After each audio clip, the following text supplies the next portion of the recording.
Bonjour à tous, on se retrouve aujourd'hui pour un petit point sur Hogwarts Legacy.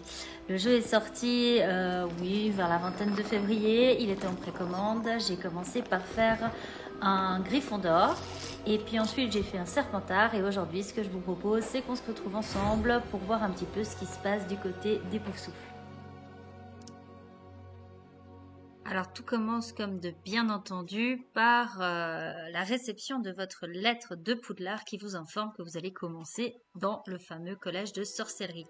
Mais attention, vous n'allez pas rentrer directement en première année comme tout le monde, mais en 5e année. Parce qu'en fait, vous êtes déjà adolescent. Et là, scénaristiquement, j'avoue que j'ai été un petit peu déçue parce que, personnellement, j'aurais aimé en savoir un peu plus sur l'histoire de mon personnage, de quelle famille il vient, quel est son passé, est-ce qu'il y a une raison particulière autre que ce qu'on nous apprend, à savoir qu'il y a eu quelques cas exceptionnels dans l'histoire. Dans le jeu, on nous en cite 2, où on nous explique que justement ces personnes ont des facultés un petit peu particulières, différentes des autres sorciers, et que c'est pour ça qu'ils sont rentrés en 5e année. Est-ce qu'on ne pouvait pas les détecter avant ? Aucune idée, pas d'explication là-dessus, et j'avoue que ça, c'est un petit peu frustrant. Ensuite, la création de votre personnage. Eh bien, comme vous pouvez le voir, là, à l'écran, tout simplement, vous pouvez choisir un petit peu tout ce que vous voulez changer, la forme de la tête, du visage, la couleur de la peau, est-ce qu'il portera des lunettes, pas de lunettes, voilà. C'est un petit peu comme vous le souhaitez. Vous avez bien sûr des coupes de cheveux, vous pouvez changer la couleur des cheveux. Vous pouvez aussi bien sûr changer la couleur des yeux, des sourcils.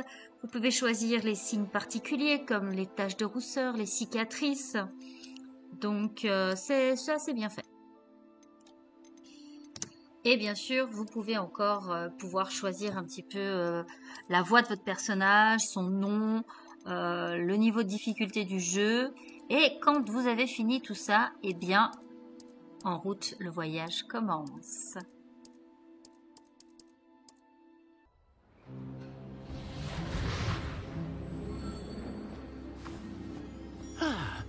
Je crois que nous sommes presque prêts à partir. Quel dommage que nous n'ayons pas eu plus de temps pour travailler les sortilèges. Je présume que vous avez pratiqué ceux qu'on a étudiés. En effet, professeur. Bien. J'avoue que je n'avais jamais vu quelqu'un s'habituer aussi vite à une baguette d'occasion. Plus rien ne vous arrêtera quand vous aurez la vôtre. Merci, professeur Fig. C'était vraiment gentil de travailler avec moi avant la... Oh Éléazar! Georges, je suis ravi que ma description sibylline ne t'ait pas empêché de nous trouver. J'ai transplané sur la base de descriptions bien plus vagues. Mais je dois dire que j'ai commis une petite erreur de calcul lors de mon premier essai. J'ai causé un peu d'agitation devant un théâtre du West End. Cela fait si longtemps. Quand j'ai reçu ton hibou, j'avoue que... Non, n'en parlons pas ici, Éléazar. Bien sûr.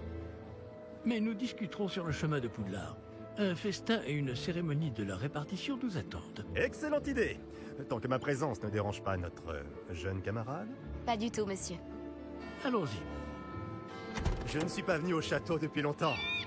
Je serais ravi de revoir ce vieux navet.